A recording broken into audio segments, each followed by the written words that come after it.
Amazing. Cool. Let's do this. Welcome to Conversations with Chai. I'm your host, Aram Chaudhary, and today I have with me musical genius. I have with me Raaginder. It's Lil Baby. Thanks for having me, man. Bro, appreciate you doing this. So I was thinking about like where I wanted to start our conversation because I got to see you perform on Friday, and the question that came to my head at that time was, how does somebody pick up the violin and do what you do? Like, I was amazed. Obviously, like your music palette, right? But it was a very different type of show that you did on Friday, right? Obviously, it was like a part of a whole like collective. But I was like, wow, this is such like a unique blend of what you do. Like, how did you kind of like, obviously, like I know that you're like classically trained in the violin, right? But then obviously you're now fusing it into a lot of types of music. Like, how did that kind of step go in your musical journey? It was really interesting. My parents are also musicians. Okay. So I grew up with it. I learned how to sing. I learned how to play tabla.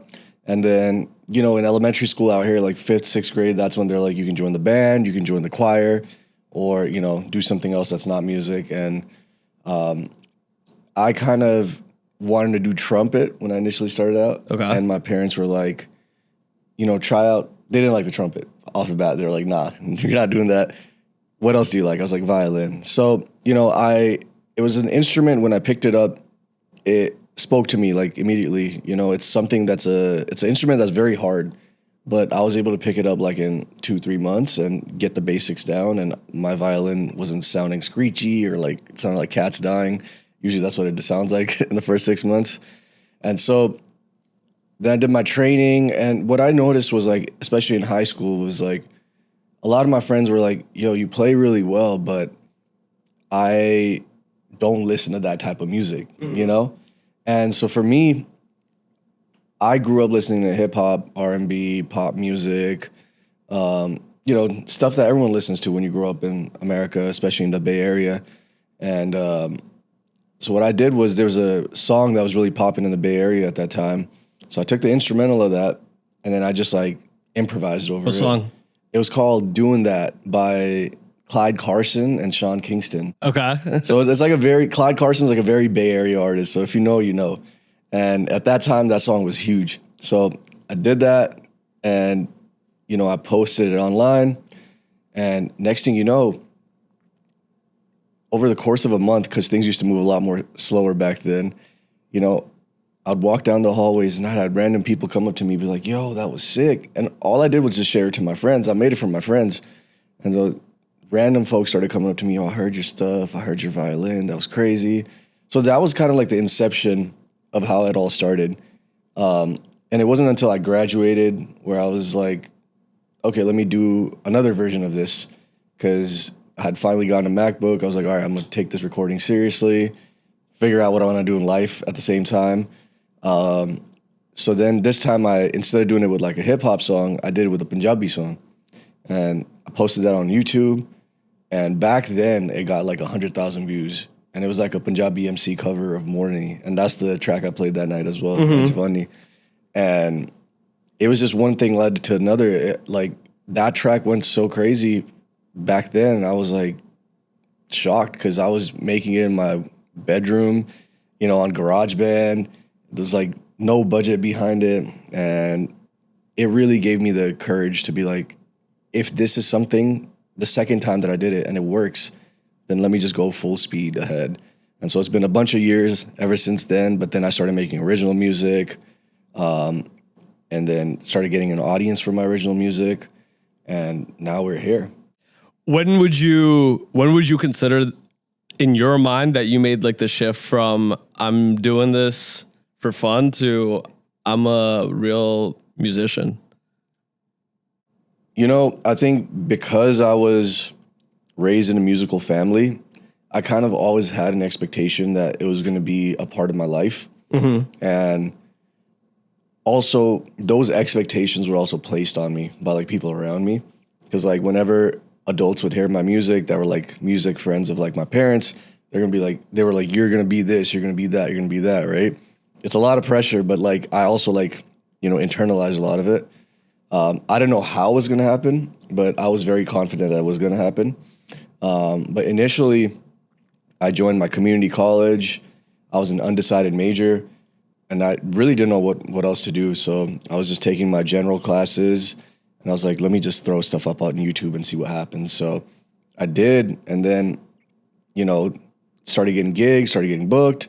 And even though like stuff that was happening back then wasn't at the scale of where it is now, it gave me that encouragement of being like, if I'm just messing around in my room and this is what's happening, I can double down and just go for it. And I just, ever since then, just went for it. That's so interesting that I think your creative journey is a little bit different than a lot of folks, right? Because a lot of people are the opposite, right? Where there's no expectation for you to go out on a creative route, right? It's like, become like a lawyer or a doctor or, do something. But your family comes from a musical background. You have expectations to be at least a little bit musical, right? How did that experience impact you? You think different than like your peers who may not have had those backgrounds, that kind of background? A lot of people were like, oh, it must be so cool. Your parents are so supportive. They're this, they're that. But they're still brown parents at the end of the day. So while they weren't like super stressed about like the doctor engineer thing, they were very much that with music. And, if say like I did a performance and like 90% of it was good, they were really going to like hunker down on that 10% and be like, this is where you need to improve, So I basically had a brown upbringing, but in a very opposite way that like everyone else has ever had, But I think the other side of it is I really, really appreciated the fact that I never felt that I needed to go for something safe. And it's just never even crossed my mind that, I can possibly give up on music. Like, even till this day, like, it's something that I don't even want to do because I know that my family's always going to ride for me. And it's generational for me. Like, my dad's father was a musician. My dad's a musician. My mom was the first one in her family. So to some extent, I'm just doing what the family's always done. And I kind of want to keep that going. Interesting though, right? Because like music is so generational for you, right? Like, how do you view like music? Like, how do you view like not just like the business, right, of music, but like, how do you view music in your life? I think music is like one of the most important gifts that life has given me. Because it's not just something that you listen to in the background. It's literally my way of communicating. It's my way of releasing things that I feel internally. It's basically like a lifelong journey for me. It's not a job. It's not something that I want to care to only monetize off of. It's a deep art form, right? And I think part of finding your calling is doing something that doesn't feel like work. And that is what music has always been to me. It's something that's deeper than work or whatever like I want to achieve in life. It's a spiritual practice. So I'm just glad that, initially my parents kind of spearheaded it and put me in a direction that I didn't think I was going to go in, but they guided me to the right place because, I learned Indian classical music. And when I was younger, my teacher would tell me the importance of it, but it's not until I was an adult that I understand that this is a very spiritual art form. And when I practice, it's almost like meditating. And so anything, any heaviness, any life stuff that you go through, you can channel that through these ancient melodies that help you really feel what you're actually feeling and release it. And then you feel so much lighter. And that's what music is for me. Music's not just I'm dropping a song. Everything that I make comes from a deeper place. And I'm just glad that I have this outlet because like it's just a blessing. No, absolutely. And I think like it's funny, right? Like I think so many people over focus in on like the business of music, but like those that really get it, it really is that to them, right? That like the music business is like a secondary, it's like an outcome of a much higher calling, right? Like they make money off of it because it's a higher calling to something that's always spoken to them, right? So because you're so classically trained, right? Like, what does that feel like and look like to you when you see, like, because obviously, like, some of like my favorite tracks from you, right, are, I wouldn't call them like I wouldn't call them like classical homages, right? But there definitely is. You can tell, right? Like, you're somebody who has that like layered into your musicality. But a lot of the tracks are like tracks that are, you know, obviously can exist in the current musical climate, right? Like, what does that approach look like to you, right? Like, hey, I get a track, right? Like, how are you approaching said track?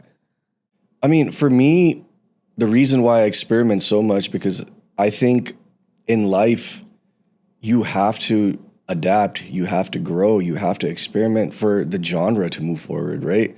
And as great as Indian classical music is, I am a diaspora kid, and my experience of this music is going to be different. You know, I'm not someone like my teacher who practiced 12 to 15 hours a day. I'm someone who practiced 3-4 hours a day in my like heyday. And then I would go on LimeWire and download a bunch of hip hop instrumentals, and I would sell CDs at school to people who wanted like beat mixtapes and whatnot, because like that was also a passion of mine. So whenever I create these things that are considered contemporary or fusion, it is all parts of me that is what the music ends up manifesting into, right?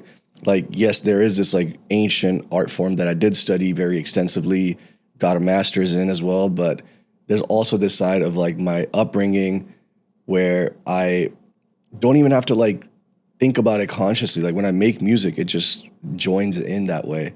And that is just my lived experience. You got a master's in what? In North Indian music. Really? Yeah, yeah. Where did they offer that as a master's? There's a university in Southern California called California Institute of the Arts. Okay. And they are one of the first universities in the United States since the 70s to have a really extensive world music program.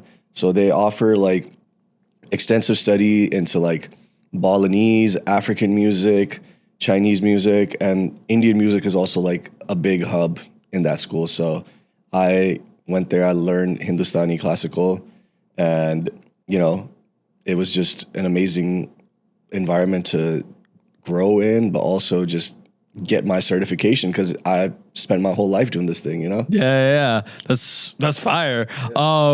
Curious, right? Because like you are a diaspora kid, right? Who are like some of your musical influences, right? Like obviously you're influenced by like your classically trained background, right? But who are your music influences out here?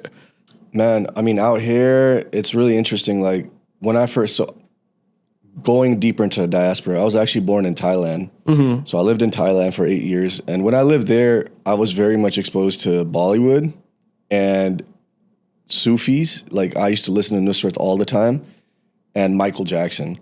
Like that was like my trifecta growing up in Thailand.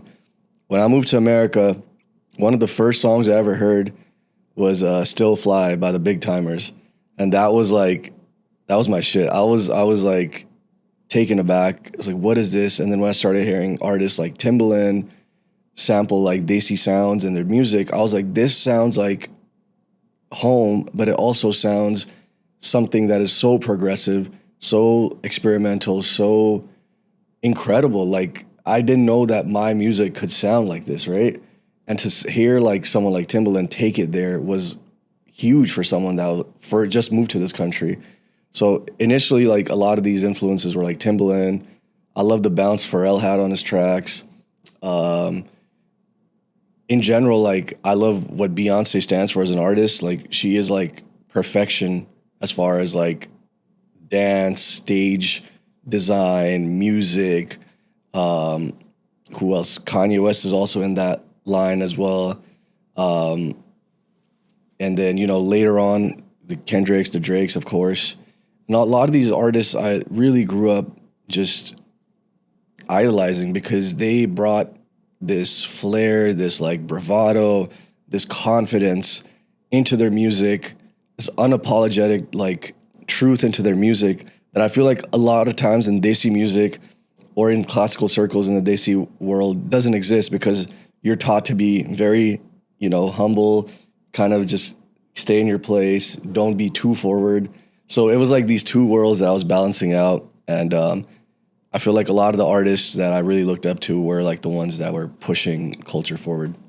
I'm glad you said that and you're like cognizant of that, right? Because I have that same observation of folks that make music in the diaspora, right?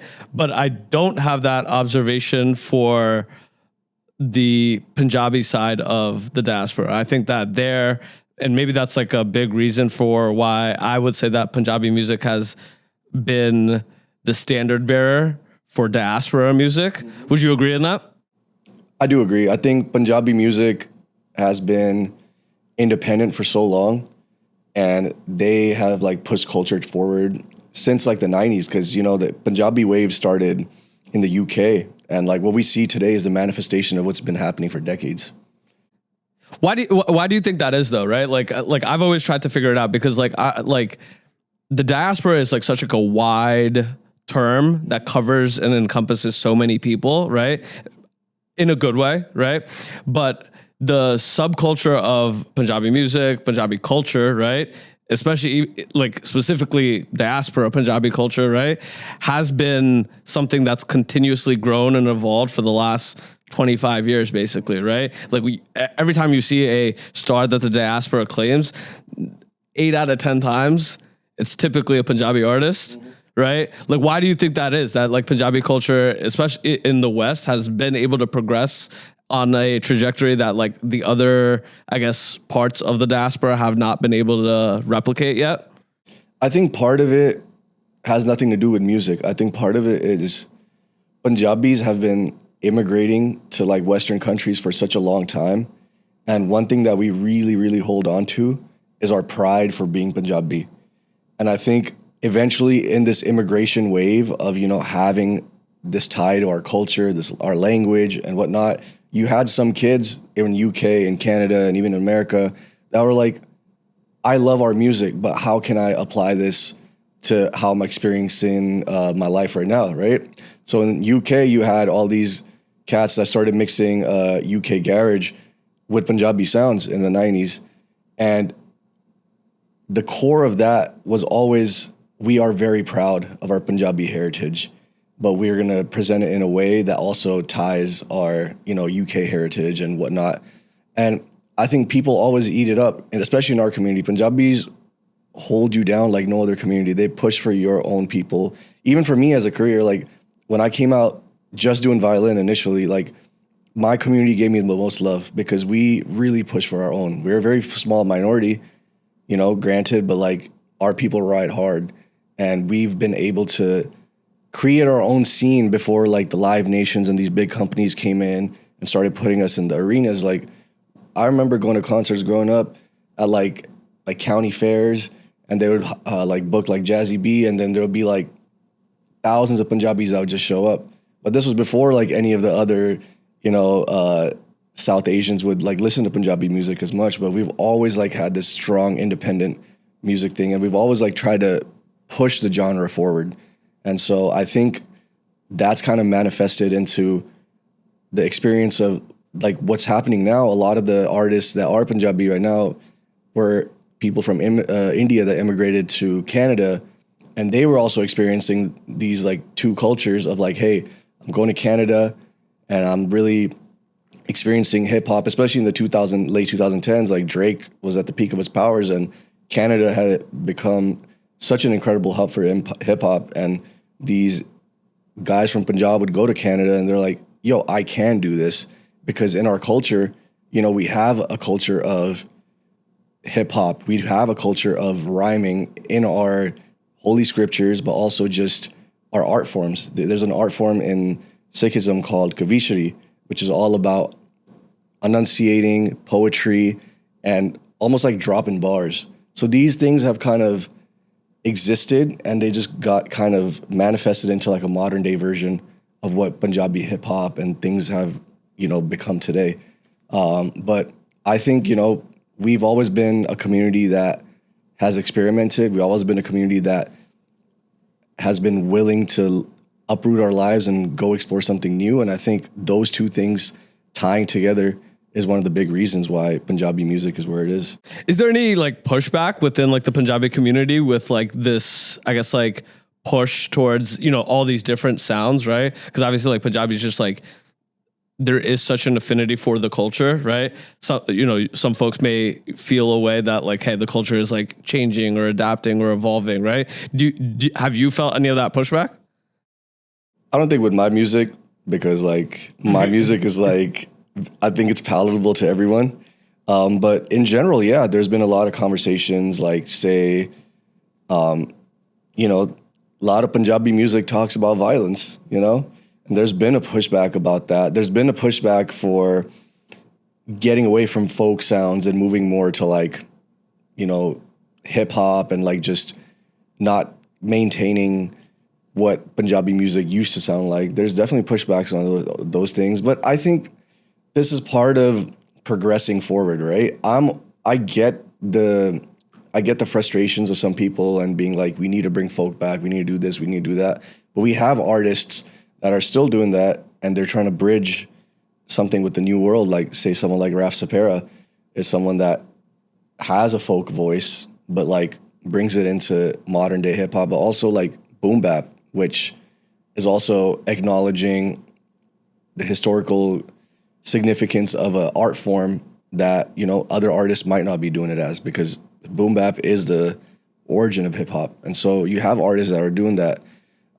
I'm all for progression, because the more subcultures a genre has, the bigger it can get. And we are in this place in Punjabi music where there's so many subcultures. There's Punjabi hip hop. Gutter Najla just started P-pop. I think I want to be like one of the faces of Punjabi alternative for people that want an alternative option from like the other stuff. And I think the more subcultures we create, the bigger this music becomes, the bigger, you know, the community becomes. And I think it's always a plus. And there's always going to be people that have complaints, but I think that's anywhere in the world, you know? Yeah. And honestly, like, I thought it was so fly that Raph brought out Benny the Butcher on his New York show, because I'm like, wow, like that's like somebody that has like a real pulse on like the music that he is working with and working beside, right? Because like Benny the Butcher is just like Benny's such like a crazy New York pull. Like it's like a real if you know type of person, right? It's, you brought it up, right? And I'm curious because I've never actually had this conversation. The violence, the idea of violence inside Punjabi music, right? And like the prevalence of that, right? Obviously, like when Sidhu passed, right? Like that was like a big conversation piece, right? Like what's kind of like, A, like why do you think that exists, right? But then B, like what's kind of like your take on that? I think we are very proud people to a fault sometimes. And, you know, we come from a warrior culture. So some of us are very hot-headed. I did not get that gene, but I've grown up with a lot of folks that were over like the smallest things. And, you know, it's just part of like some of our characters. And I think one thing about Punjabi music that, you know, I want people to be careful of, especially like singers that are singing about these things, is even if it's something that sells, right? Because there's always this thing like, I got a Glock on me, I got this and this and that. It sounds cool, honestly, right? Like especially like the way Punjabi music sounds, the enunciation and all these kind of things, it sounds cool. But I'm also going back to the point of how music is a spiritual thing for me. I'm a huge believer of the fact that these things can be manifestations into your life. So if you are manifesting the fact that, you know, you have Glocks, you'll be shooting guns, you're doing that, you're going to bring this energy into your life. And, you know, if it sells, it sells, but stuff is going to follow you because people that are really about that life are going to have something to say about it. And this goes for any genre, right? There's always going to be someone that are about that life whose head is not on fully straight, that'll be like, I want to test that guy. And that's, you know, what happens. And there is a problem of gang culture in India, and especially in Punjab. And these people want to test the people that are talking about this stuff. But, you know, artists so many times get caught up in like being the megaphone of like what, you know, the streets are saying in an essence. But a lot of times they're not actually doing those things, but they can manifest those things in their life, which is very dangerous. And for me, you know, yes, we do come from a warrior culture. Yes, you know, I do have personal opinions where like I don't villainize like weapons or any of that kind of stuff because it is part of our culture. Like in especially in Sikhism, like we are taught to be responsible with our weapons, but weaponry and learning how to wield a weapon is a part of our culture. So I think that kind of gets a little sticky when you're kind of applying it into a modern lens and like of the fact that you got firepower on you. And, you know, I think what gets lost in these core things, especially in the Sikh lens, if you look at it, is like the idea of like the saint and the soldier. Mm-hmm. And you can be a soldier, you can like tote guns, you can do all this kind of stuff. But if you don't have the wisdom of the saint, then you're just going to be partaking in senseless violence. And this is what is the danger of like going into more of that, you know, gangster rap, that kind of world. And we've seen it with just hip hop in general, right? Like two of like hip hop's biggest stars got killed at a very, very early age. And they kind of manifested it too in their songs, like whether it's Biggie or Pac, they've manifested their death. Sidhu Moosewala manifested his death. He made a song called The Last Ride where he's talking about like possibly dying. I believe manifestation through music is something that is very powerful, and it's very important to put it towards the right things and not the wrong things. Can you explain the idea? I've never heard of that. The saint and the saint and the soldier. What is that? Like that's like an idea that's like preached, or it's like a metaphor that's preached. It's basically a concept that one of our Sikh gurus came up with, Guru Har Gobind Ji, and basically the idea of, because like what I was saying earlier, you know, we come from a warrior clan, and Punjab in general, not just Sikhism, but also like the Pakistan side of Punjab. Like we've always been the entry point to the Indus Valley. So a lot of war, a lot of different things went through that region. So we are very battle hardened. We come from a people that have been tested. And I think this concept is something that balances out the equation, right? Of, yeah, we're all people that come from this warrior clan. We're big people. We have like, you know, a strong sense of pride. But how can you balance that? How can you balance that with controlling your ego? How can you balance that with being well-read, being spiritual, meditative, to the point where when you need to awaken that side, you can, but you also have enough power and control over your mind to know when's the right time to strike and when is it better to just mediate and be a lot more, what's the right word for this?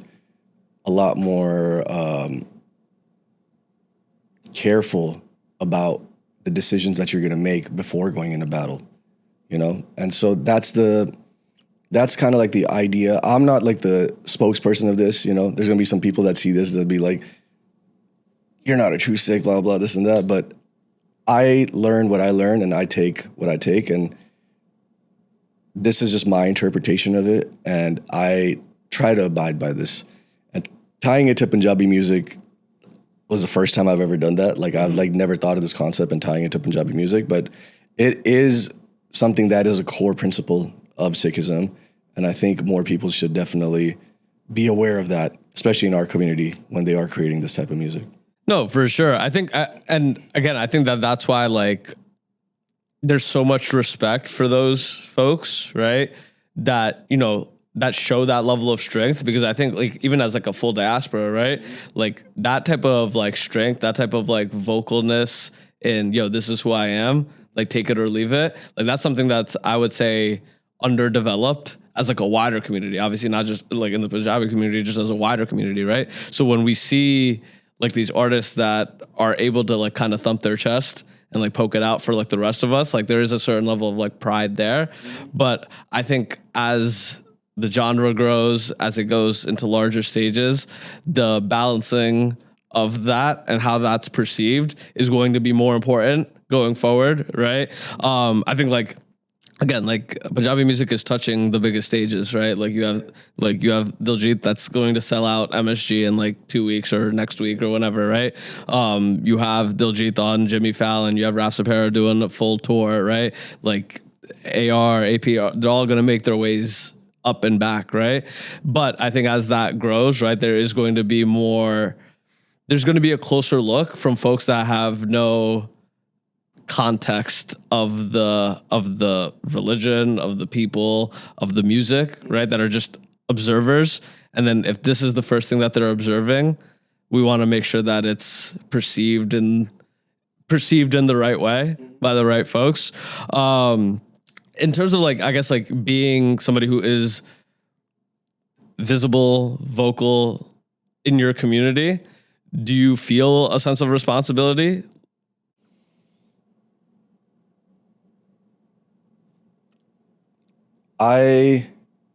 This is funny because for the longest time, like despised the term like role model, because like, I don't think you should look at other people for an idea of who a good person should be. Mm-hmm. You should just see good examples and take those examples rather than fall in love with the person, you know?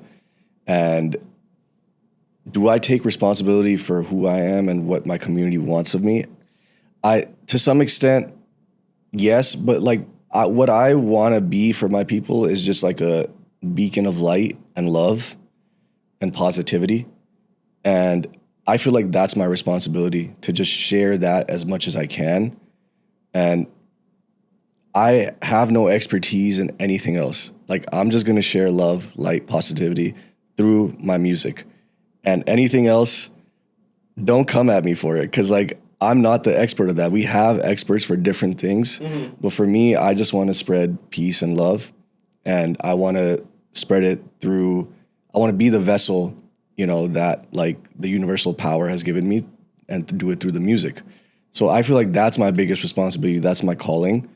And, you know, this kind of goes back to like why I don't like the role model thing. It's just because we like to make examples in our community and be like, we should strive to be like X, Y, and Z. But we've seen, because of cancel culture, how we've like put someone in such a high pedestal. I don't think we should put people in a high pedestal to begin with. Making mistakes is human. It's part of the experience. Like, you're not going to be a perfect human. And yeah, some people do deserve to get canceled to a level where, like, you know, they shouldn't come back. But I think what happens is when you put people so high on a pedestal is any small mistake, even if it's like 50% of people agree with it and 50% don't, your like whole world comes crashing down of what like this person means to you. And that's why it's about actions more than the person itself. I don't want to worship anyone. I don't want anyone to worship me. But if you feel love, if you feel positivity through my music, just spread that in your own way. Is that how your friends and family would describe you outside of like music? Like, do you think that like who you are, not as like a musician, as like a person, is accurately reflected in the music? I think so. I like to I'm a very calm person. I don't have problems with anyone. I am told that, like, you know, most people, especially if new people meet me, they're like, you have a very calming energy. And thank you. I think a lot of that is also the practice, the art form, right? Because I have this outlet where I feel like I can meditate. And so when I live in the world, I'm able to like be present and say what I need to say and also listen when I need to listen. So I think my art is like an accurate representation of me, especially now. Like, you know, sometimes you try to find your voice. Like, for example, for me, songwriting took me a little longer to like figure out versus like violin, but I also spent crazy years doing violin, whereas songwriting took me in my 20s. Like, it took me a while to like get to a point where I know what I wanted to say and what felt authentic to my voice. So I think I just want to be like, even through my music, like the projects I'm dropping now, I'm just spreading love, and that's all I want to do. Are there things that like you'd like to like I know like you're so focused on like the craft, right? But are there things that you would like to accomplish inside your like music career? Obviously, I mean, like any musician that's doing this as a career wants to have like accolades. You want to get the Grammy. You want to do all that. And I would be lying to be like, yeah, those things don't matter to me or anything, right? But obviously, I want it. But I think what I've had to actively practice is detaching myself from the results. And while all those things would be nice, you know, making a fortune doing this thing would be amazing. I think the more you become result focused, the more you kind of lose sight of what it's really about. And I feel like right now, you know, I have my frustrations with like where I am at and all that kind of stuff, but I just keep on trying to remind myself that this is the part of your journey you're going to look back at and be like very proud of like you being here and doing what you're doing. So I just try to stay present through it all. And while I do have a list of things that I want, I try not to think too much about it. What are your frustrations? Because from like an external view, I'm like, you're crushing. Yeah, I mean, like part of it is like, you know, it's not easy being a musician full time. Like some months you make a lot of money, some months you barely make any money. It's not the most stable career path to be on. A lot of things in the arts, you know, you get paid net 30, net 60. So a lot of time you're waiting on checks from big companies. Like I've done stuff with big companies and like, I'm like, you guys wanted this in 3 weeks and you guys are taking me 60 days to pay me, right? But stuff like that is frustrating because we live in a capitalistic world and, you know, the bills don't stop for anyone, but the people that pay you will stop because they have a system. But there's that. There's also just like, you know, where I feel like I should have been now and where I am, it wasn't like where I thought I would be. But at the same time, like I've done the work to realize where I am right now is also a great place to be. And the frustrations just have to do with like the daily work of it, right? The thing is, you never see what's compounding behind you. You just see what's in front of you at the day. So like what I do now is just, I'll try to have certain things I do every day so that I don't get too much in my head. Like I love biking on trails. I love going to the gym, and then I'll spend my like couple hours in the studio. I'll spend time with my family. So I have these things just constantly moving to the point that like by the time the day's done, I'm not even thinking about the frustrations anymore, but they do exist, you know, and sometimes they get louder and sometimes they don't. I get it. Like, I'm not going to say that you're not somebody who shouldn't have frustrations, right? But I think you're such like a one-of-one talent, right? Like if I say your name, right? Like, I don't think that there's like another name that pops up that does what you do, right? Inside, not even just in the arena that we're in, right? But in any arena.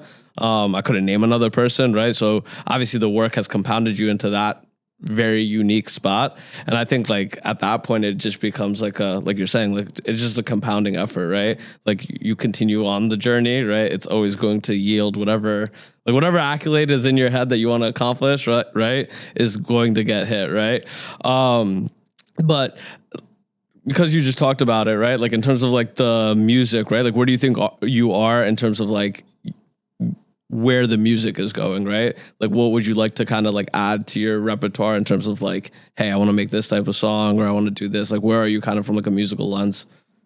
I mean, at the moment, my biggest thing is when I'm working on a new project is how can I make it different? What is something I've done that, or what is something I haven't done yet that would challenge me and push my artistry forward? So like with the current EP I'm releasing, it's a lot more electronic focused, but not in a way that you would usually hear electronic music. It's in a way that I want it to be, right? And it's something that I haven't done. I've done it in projects with other people, but I've never done it for myself. So that's always how I approach different projects. It's just like, what can I do that will challenge me? Because if you do the same thing over and over again, you're going to get bored. And for me, it's all about pushing the envelope as much as I can and making myself uncomfortable seeking discomfort, I think, is always going to provide more growth on the other side of it. You know what I was thinking when I was listening to you play on Friday? I would love to hear you on a drill beat. Like, is that crazy? Like, I would love to hear your musicality on a real drill beat. I don't know why that popped into my head, right? But I was like, I think the sound is so unique. I think about the song that you have with PD, and I'm like, it just added such a like. I'm such a big fan of like PD's music, right?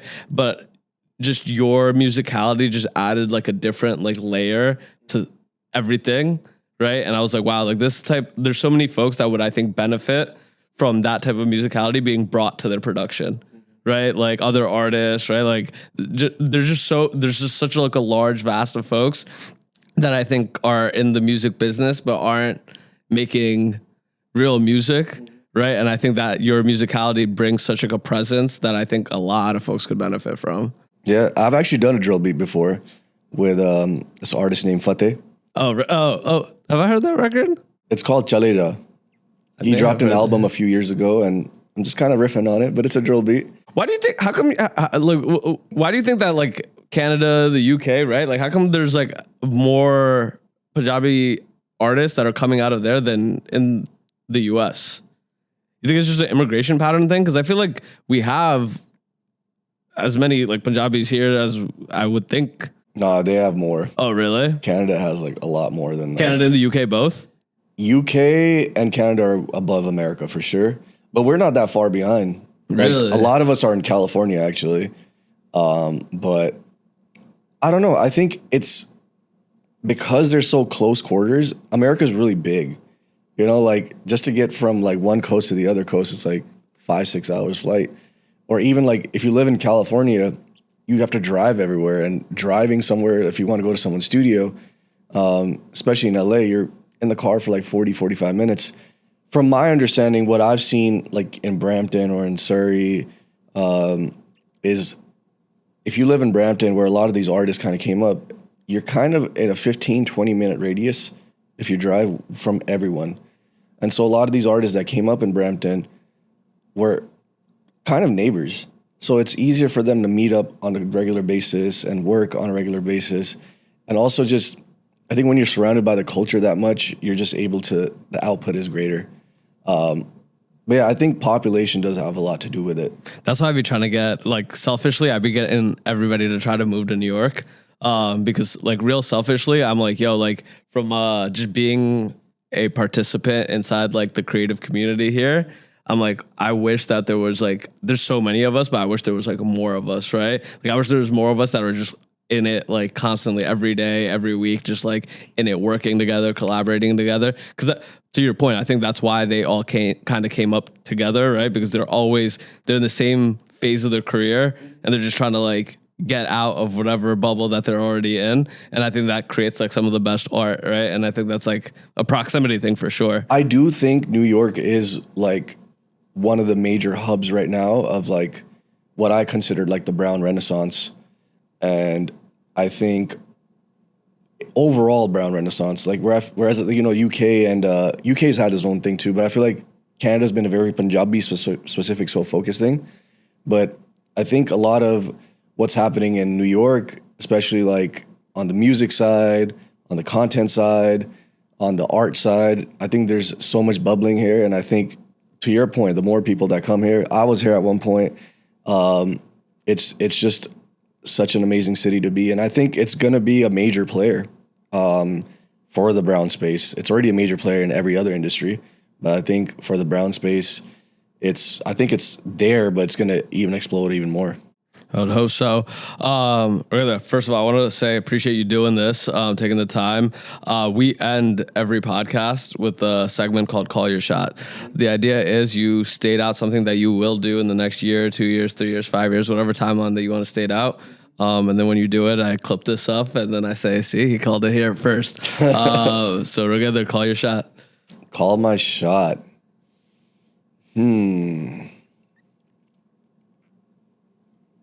Let's see.